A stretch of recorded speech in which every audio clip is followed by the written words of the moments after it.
My lord, wake up. Ugh, quite a nasty hit I endured. Come, the battle awaits. My lord, your leg. This thing? It would have slowed me down. Prospect is only down to a handful of squadrons. The Bane. Bears upon us as they have done for the last century, as if we haven't dealt with worse for the last 15 millennia.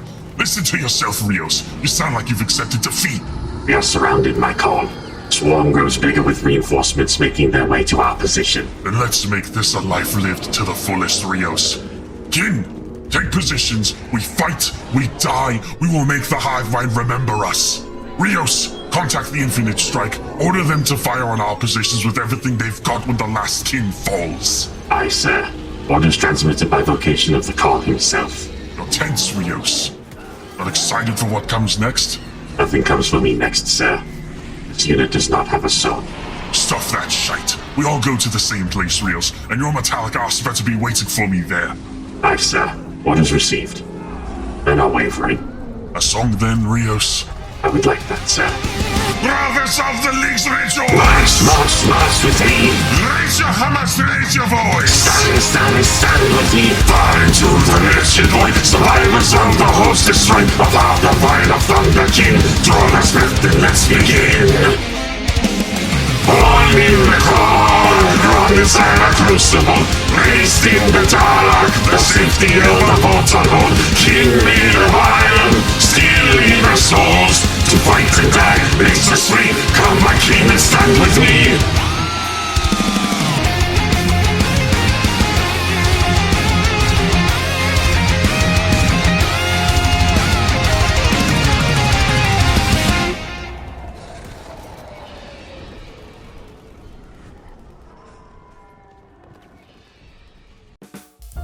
So apparently every opener for these scripts now is just commentaries on life, liberty, and the state of the human condition.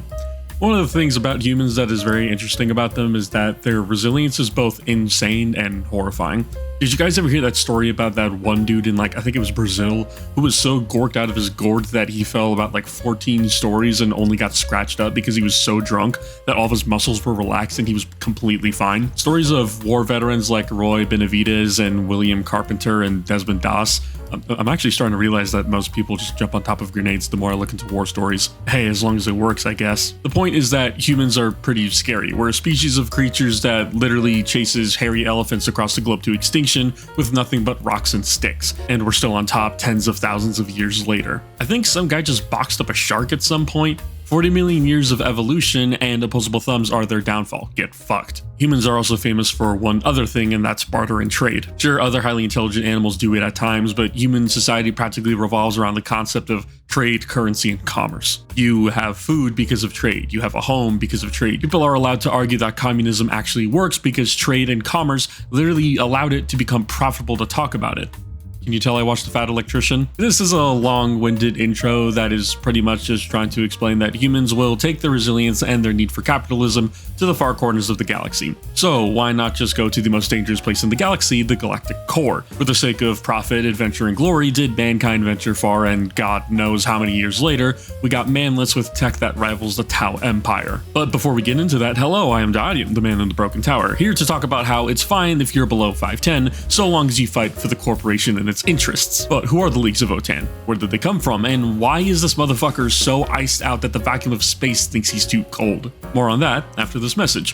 Why don't you hit that subscribe button, or I will personally make GW nerf your army. Memberships are open, you get access to the Discord, your name on a model in the Chosen and Warpsmith tiers, and past that, if you're a Chosen or Warpsmith tier for a year, I kit bash you into my army as a little neato commemorative thing. I also kind of want to make videos about them in the future too, but that's a future thing.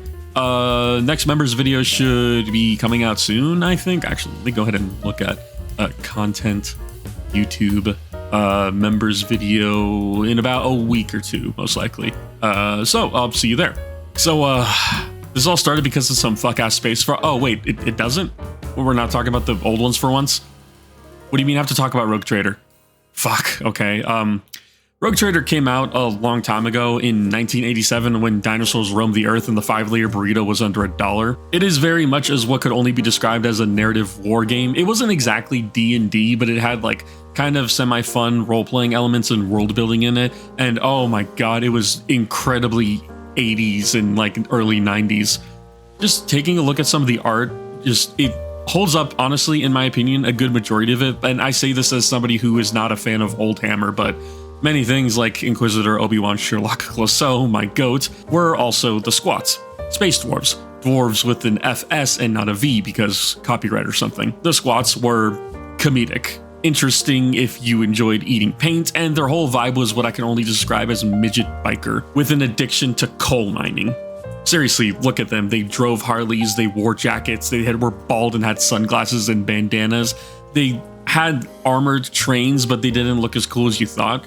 The theme for these guys was Mad Max bikers, but Mel Gibson Mad Max, not Tom Hardy Mad Max. I don't know much about the lore of the squats, but from what I'm told, GW felt kind of embarrassed by them. They were a joke faction. They were never meant to be taken seriously, and as Warhammer was transitioning into a semi-serious IP after 2nd edition come to the start of 3rd edition, where we got this outstanding fucking piece of art, it made the shift into the true grim darkness of the 41st millennia. Satirical still, to be sure, but far more brooding and edgy than it once was, rather than just being a commentary on political stuff going on in Britain at the time. And because of this, the squats did not fit this vision of the new 40k, so they all ended up getting eaten up by the Tyranids in the little lore blurb, and since they were also the least popular army by, bar none, GW discontinued them.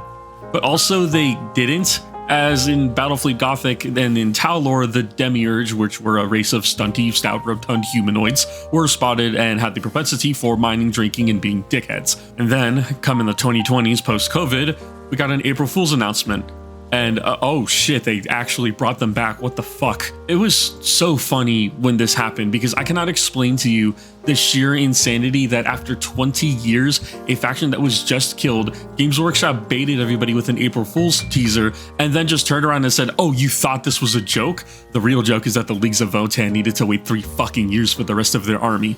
Oh hey, Empress Children, I didn't see you there. But that's the real life lore of the squats. Squats? Demiurge? Votann? We'll talk about that for a moment. So Games Workshop wanted to have their cake, eat it, and post pictures of it to their Instagram like some sort of anorexic white girl with abandonment issues, and they just kept reintroducing squats, but they just called them by different names, but also they're not the same, but they also are. It's weird, and I think most people have come to accept that they're all pretty much the same person to one degree or another, especially since the Leagues of Votann hold an especially bitter hatred for the Tyranids, the original killers of the squats. But the Votann lore starts with humanity. Circa M25, during the Dark Age of Technology or so, a contingent of humans were sent into the galactic core for the purposes of prospecting, exploration, and expansion. Why did they never return to humanity? It's unknown as of now, but after 15,000 years, give or take, the kin of the Leagues of Votann have become stockier, tougher, and they are now all clones. But how did they survive? Another science lesson because space is cool and this is becoming a theme. The galactic core is a very real place in space. At the center of the Milky Way galaxy, there is, the heavy quotations theorized, at this point it's just completely proven, but I think it was like a theoretical thing when I was a kid. There is a supermassive black hole known as Sagittarius A. By the way, if you want to have an existential crisis, go look up Ton 168 and just see the insanity of how black holes get to be in our universe. Regardless, the galactic core is very bright if you've ever seen images of the Milky Way. The reason for this being is that the galactic core is home to around 10 million solar masses, and I would like to remind everybody that our sun is on the smaller side, so when I say solar masses, I mean things that are far bigger than our own star. Here's an image of an animation of solar masses orbiting around Sagittarius A. These are suns. These are massive suns. They are much larger than ours, and they're just being fucking whipped around like our planets rather than the other way around. Our world only exists because we orbit our planet in a range where it is habitable. Imagine if there was a time of year where the sun got slingshotted right beside us, then shot straight into the void before returning back 6 months later to do it all over again. The galactic core is probably the most dangerous place in our galaxy that isn't just a straight up black hole or a neutron star. And for that reason, the Leagues of Votann survived it. You think orcs, Tyranids, or Eldar are going to go into an area of space where suns are getting passed around like a blunt? Or your mother? Obviously, the kin of the Leagues themselves over time had to adapt to their new environment, but they adapted quite well and have survived into the 41st millennia, where they exist to break game balance and annoy Eldar players because now they have to see what it's like when someone's tank gun one-shots an entire squad. Fuck you, Eldar. The weapons come a bit later though, because I want to talk about Votann society, and as a matter of fact, let's talk about the life of a kin. Let's start with the pillars of Votann society. There is the Forge and the Crucible. The Crucible are the cloning facilities that are used to create new kin, whereas the Crucible does the same, but for the Ironkin, the robotic dwarves that you see going around with the other kin. The Votann itself uses these facilities to create kin as they see fit, which also determines what said kin's purpose is for the rest of their lives, as this goes from both full-on genetic code writing and literal code writing for the Ironkin. Everything that you will do in your life is already determined by the Votann, and someone kind of brought me to a revelation and I don't like it. Kin are gacha characters. The Votann just does a fucking 10 pull and you either get a Hearth King Jaeger with a 5-up save, or you get motherfucking Biri Agnerson, the thrice devoured wielder of the Dark Glaive, known as Bane, bearer of the armor of Ugnir, slayer of Norn emissaries, a man who is 5'9" and power scaled name custody characters. Or, you know, you just get like John sometimes. Anyways, there is the hold itself, the home of the leagues. Either an actual hold, a home base, or a planetoid, or sometimes it's just a fleet that acts like a flotilla for the leagues. The Hearth, which I believe is the ruling council of any one league, composed of all different types of leaders in kin society, like Broken Iron Masters, Grimnir Lords, and of course the Call High Call, and so on and so forth. It depends on the leagues themselves. The Fain, which is a device used to communicate with the Votann, which are fully sentient computer beings similar to Ironkin, and of course the Votann ancestor core itself. The hyper-intelligent quantum computer artificial intelligence that leads the entirety of the league itself and is revered by the kin as either an ancestor or a god, depending on who we're talking about. Let's talk about the Votann themselves, because a lot of people confuse the kin for being the Votann when the Votann are their supercomputers.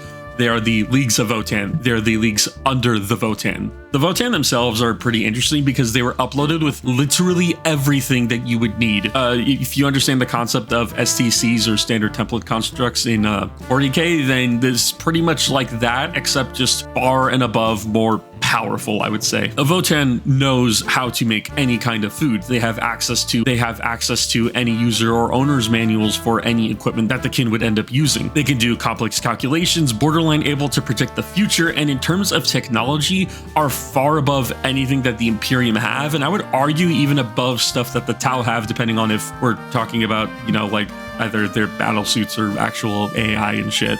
The kin add to the data repositories of the Ancestors Core because if a kin dies, if possible, their memories are uploaded into the Votann so that they always have a fresh stream of relevant data. The problem is that because so many fucking kin have died and are being uploaded, as well as obvious wear and tear on the Ancestors Core, they have been slowing down heavily to the point where a simple question may take centuries to computate an answer. The kin have tried their best to assist the Votann, but one thing that I don't believe they do is delete any data, because to live your life to the fullest and in death join the ancestors in the core is the goal of a kin. To delete someone's memories from the core is to kill them in their entirety.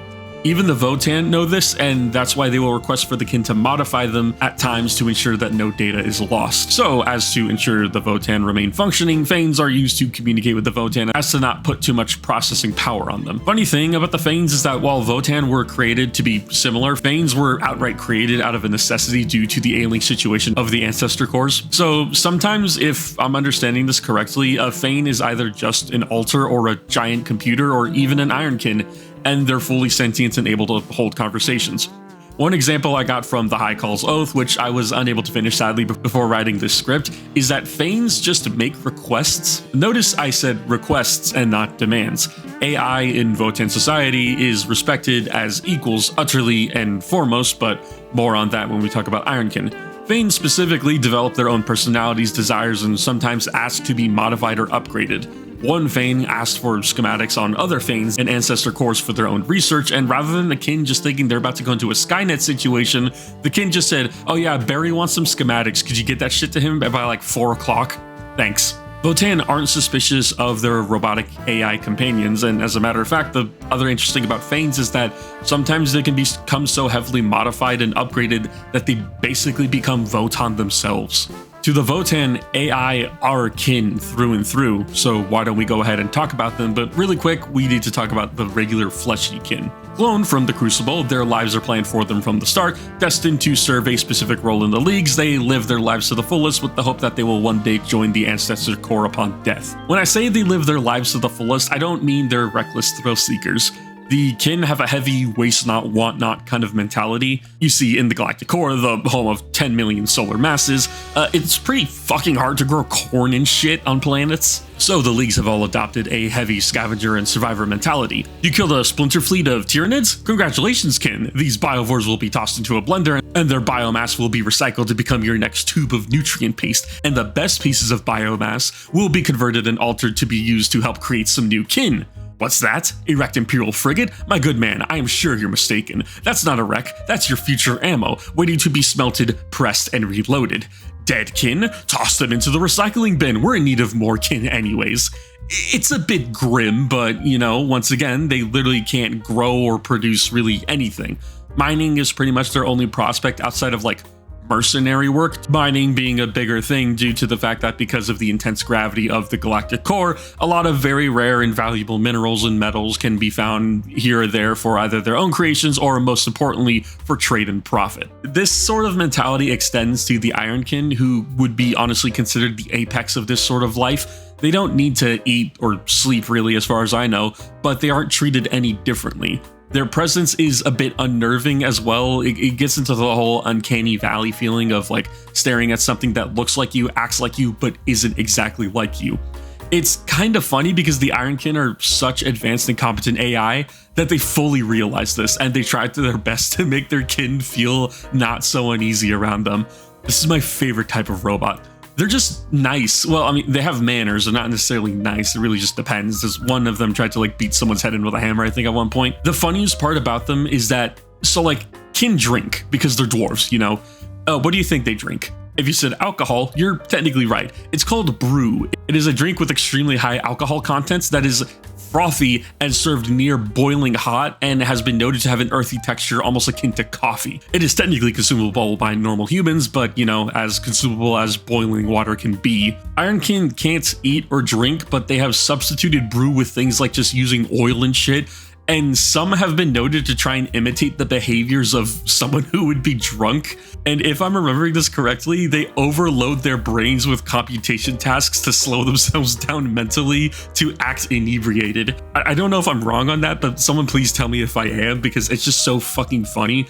And the only way you could just describe this is that it's fucking cute. These robo-dudes just want to be like everybody else, so they try their best to be normal. They don't know what normal looks like. They're hyper-advanced robotic AI. And because they're robots, things don't come so naturally to them. It's amazing. There's also the whole topic of the fact that they are AI, so how do they get past the Imperials? Contrary to popular belief, kin are more than willing to work with the Imperium, as seen in the High Call's Oath, as the book's beginning chapters involve them pursuing a bounty by hunting down a Chaos fleet, and when an Imperial ship was damaged, they offered to protect it and ensure that it got home safe. And also because, you know, they wanted to get paid. So how do they get past the whole fact that Ironkin and Votann are 100% AI? For Ironkin, it's fucking hilarious. They will project a visage of an organic face inside of their little dome to the point where it just looks like they're just wearing a really dirty helmet. And then there's the Votann. The kin just don't talk about the Votann around Imperials, ever. And they refuse to answer any questions about the Votann because it's none of their fucking business. Let's be real, the Imperium doesn't need to start another war with another fucking faction. They don't like the Votann based on superstition and religious reasons, but at least they're easier to accept and work with than, like, say the Eldar or the Tau, because at least they don't have a history of constantly attacking them. Have I said fuck the Eldar already? Yes? Okay, well I'm saying it again, fuck the Eldar. It's funny because the leagues don't actually hate the Eldar. Oh, by the way, the Eldar left the squats to die, I'm pretty sure. The leagues just find the Eldar really annoying to deal with because they're just pompous assholes who have their heads shoved up said asshole. There's only 3 groups that the people of the Votann do not deal with on principle. Drukhari they just avoid, but it's on site with Chaos Orcs and especially Tyranids. For the Tyranids specifically, they're referred to as the Bane and are probably their greatest enemy due to the fact that historically they almost wiped out all of the squats. It's kind of funny because the Leagues of Votann reuse a lot of their biological material, such as their dead, but if a Tyranid attacks a hold, then they leave nothing for them to come back and scavenge for. For this reason, the Votann make a great effort to kill the Tyranids when they run into them. Obviously not to the point of getting wiped out, but they literally hunt down Tyranid bioships like they're whaling. In the book, The High Call's Oath, a bunch of League members literally gather around and start arguing about what percentage of a Tyranid vessel to scavenge after killing it. Oh, right, and then there's the Orcs, who they also really fucking hate, and they hate the Orcs because the Orcs are the antithesis of Votann society. They are idiots, they are brutes, they are wasteful, and to the Votann, they're just really fucking annoying. And because of how Orcs reproduce, because when they die, they turn into spores and they spread around, fighting Orcs literally has no value because they will just keep showing back up. Grudges are a holdover from dwarves in Warhammer Fantasy, where dwarves were spiteful little fuckers that would write down your name in the Book of Grudges for literally any infraction against them, to the point where they will hold a grudge against your family for 1,000 years if you shorted them about 15 cents. I don't believe grudges are a thing in their culture, at least not that much anymore, because Games Workshop has actually found an identity for the leagues, and we'll get into that in a moment. Oaths are obvious. Vows taken to honor your league and hold, ensuring that you follow the tenets of being akin and live your life to the fullest and as successfully as you can. Then there are contracts. These are literally what they sound like. Agreements made between multiple parties for an outcome to be met. For instance, loans, bounties, or just employment. The funniest thing is that this is one of the aspects of the Leagues of Votann's grimdark nature. Past the fact that the Votann ancestor cores are at threat of just overloading and dying, the Leagues of Votann are late-stage capitalists. They literally have fucking apps that they use to come to agreements for their contracts. We live in the year 40,000 and fucking Cash App is still being used in the galactic core. Someone fucking shoot me. Oh, fun fact, if you fail to uphold an agreement, they will usually have some financial repercussions for doing so, or in some cases the dwarves just show up and fucking kneecap you like you're in the fucking Sopranos. How much more betrayal can Uthar the Destined take? The interesting thing about the Votann is that while they look like squats, I do believe that they are their own race, and it's not the fact that the Votans are cloned, it's the fact that they were always cloned. It's time to talk about Blade Runner. In Blade Runner, replicants are almost one-to-one artificial creations of humans, down to the fact that the only way to tell a difference between a replicant and a human is by cutting one open, they show off their freakish strength, or you do a test to try and elicit an emotional response from them. In Blade Runner, replicants have personalities and gain emotions due to having memories implanted in them, but there is one thing that stops them from being a true problem, despite the fact that there are multiple incidents of them trying to start revolts. They have a lifespan of 4 years, at least until later models end up getting created. The Votann were a slave race that was cloned, sent to the galactic core to exploit it for riches, and were cut off from mankind for 15,000 years or so and ended up becoming their own faction. The Ironkin were always with them, maybe as a means to keep them working and in line, but 15,000 years later and their society doesn't reflect the fact that they belong to humanity in any way, especially since they were pre-imperial. This truth, the first truth, is also kept secret from the Imperium in fear that if they learned about it, they might try to stake claim over the Leagues of Votann as property of humanity.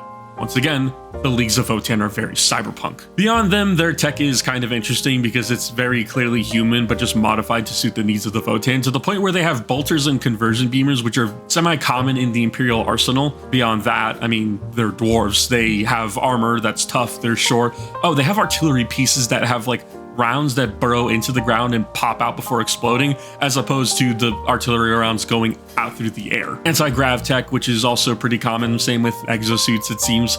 The script is kind of getting long, so I kind of want to get to the two current characters in the Leagues of Votann tabletop. Starting with Uthar the Destined. So what's his deal?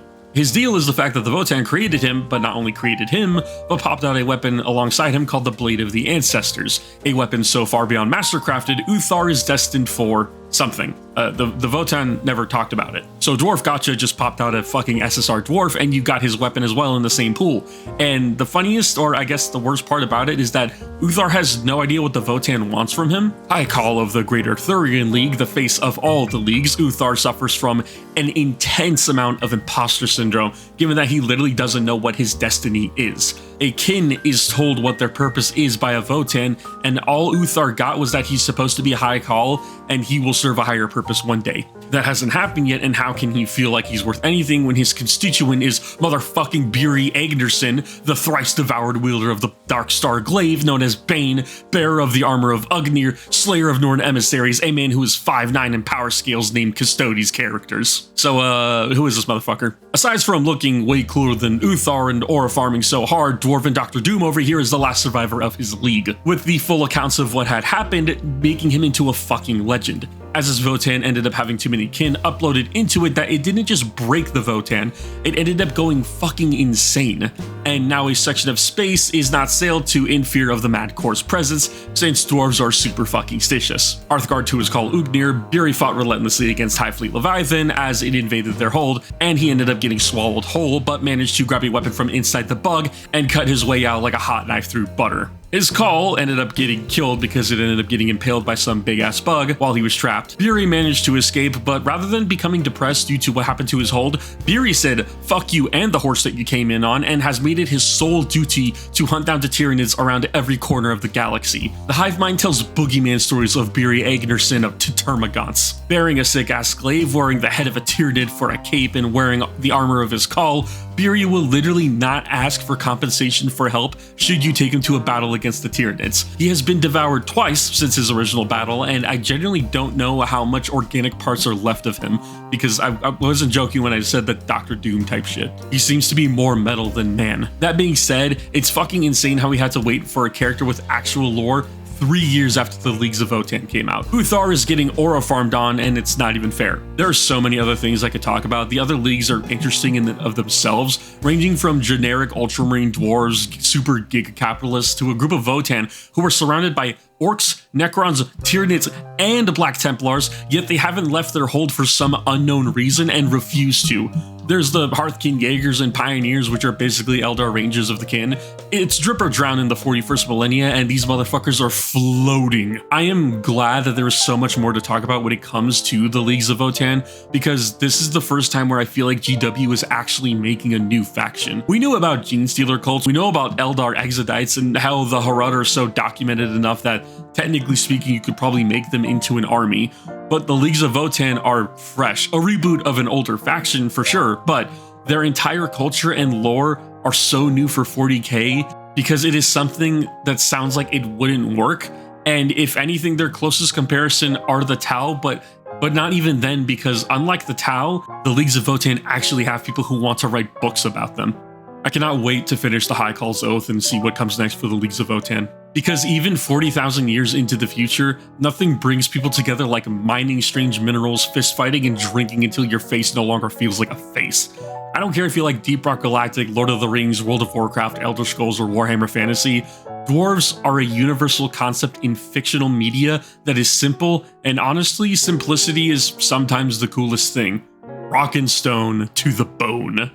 To quote, "For the kin, for the Votann, that is why we do everything we do. We operate not out of greed or miserliness or out of some hunger for power. No, we look for a deeper reason. Kin and Votann, these keep us true. These have helped us to endure the worst horrors of the galaxy and emerge stronger for millennia. Other races rise and fall with such predictability because they have no such foundation." Thanks for listening. And thank you to these fine patrons. The next video is going to be an Imperial faction, so I'll be tossing out the voting sooner or later. I'll get started on that. I got a Horus Heresy game I gotta learn. As always, thank you to the Chosen, psychopaths who fund the eternal war effort against the Corpse Emperor, that being Mount Papa 11, Josh from Allstate, Balding Dragon 62, Regular Alley, CBD Drawer 95, The Hog, Toe Woaster, Javier Soto, Matt the Jam Man, Overdraft Perfection, Envy, The Coffee Addict, Zachary Y, The God Emperor of R, Alexander McCabe, Ritz, Arctic Berserker, Adam M, Omidium, Captain Bubbles, and Corespore. And not to forget, of course, an even bigger thank you to the Warpsmiths for monetarily maintaining both the tower and my motivation to keep on working. Them being Cobalt Cryptid, John Papa John Stumo, Icigo 11, Crazy Axeman, Commander Appo CC1119, Solace in the Void, Nameless Ghoul Ease, Everlost Man, Gap G,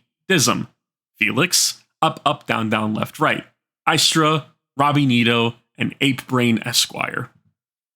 There's not a lot of Imperial factions left the more that I think about it.